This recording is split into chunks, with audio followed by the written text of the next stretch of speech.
నిన్న పత్రికలు నా యాత్ర గురించి తెలంగాణ జాగృతి యాత్ర గురించి రాయడంతో పాటు కేసీఆర్ గారి ఫోటో లేకుండా యాత్ర చేస్తామనేటటువంటిది ప్రధానంగా ప్రచురించారు. ఎస్, కేసీఆర్ గారి ఫోటో లేకుండానే యాత్ర చేస్తాం. వారిని అగౌరవపరచడం లేదు. వారు ఉద్యమ నాయకుడు. వారు లేనిది తెలంగాణ రాదు, రాలేదు, ఇంపాసిబుల్. కానీ ఇవాళ వారు ఒక పార్టీకి అధ్యక్షులుగా ఉన్నారు. ఆ పార్టీ నుండి నన్ను సస్పెండ్ చేయడం జరిగింది. ఆ పార్టీలో నేను ఇవాళ ప్రాథమిక సభ్యురాలుగా కూడా లేను.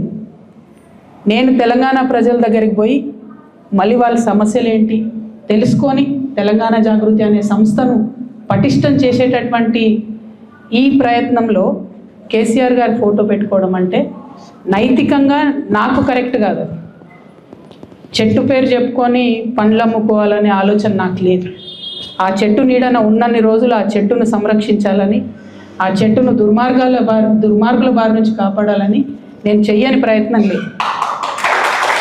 ఇవాళ ఆ చెట్టు నీడ నాది కాదు అని చెప్పినప్పుడు ఇంకా ఆ చెట్టు పేరే చెప్పుకొని బతకాలనే ఉద్దేశం నాకు లేదు.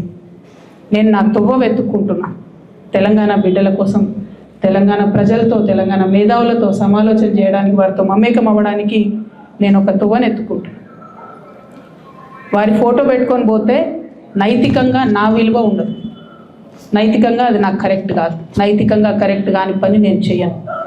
తెలంగాణ జాగృతి సంస్థ పెట్టినప్పటి నుంచి నేను బీఆర్ఎస్ పార్టీలో చేరే వరకు ఎన్నడూ కూడా కేసీఆర్ గారి ఫోటో పెట్టలేదు. ఆ రోజు ఆయన ఉద్యమ నాయకుడైనా అనేక కార్యక్రమాల్లో మేము పాల్గొన్నా. అప్పుడైనా ఇప్పుడైనా జయశంకర్ సార్ ఫోటోనే పెట్టినాం. నేను బీఆర్ఎస్ పార్టీలో ఎంపీగా గెలిచిన తర్వాత ఖచ్చితంగా సార్ ఫోటో పెట్టినాం. నేను కాదనట్లేదు. సో ఇదేదో సార్ కోసం అగౌరవం అన్నది కాదు. ఇది నా మారల్ కంపాస్ కరెక్ట్ కాదని చెప్తున్నది. నైతికంగా ఇది కరెక్ట్ కాదని చెప్తున్నది. కాబట్టి దీన్ని తప్పులు రాయకుండా నేను నా తరఫునే క్లారిటీ ఇస్తూ, మీడియా మిత్రులు నిన్నటి నుంచి అత్యుత్సాహంతో చెప్తున్నారు కాబట్టి నా తరఫున నేను ఇచ్చేటటువంటి క్లారిటీ. వారు నా తండ్రి గారు. వారి కడుపున పుట్టడం అనేది జన్మజన్మాలకు నేను చేసుకున్నటువంటి అదృష్టం. కానీ దారులు వేరైతున్నప్పుడు ఇంకా కూడా నేను వారి పేరు చెప్పుకొని ఉండడం అన్నది నైతికంగా కరెక్ట్ కాదు. అందుకోసమే వారి ఫోటో లేకుండా ముందుకెళ్తున్నామనే విషయాన్ని ఈ సందర్భంగా తెలియజేస్తూ ఉన్నాను.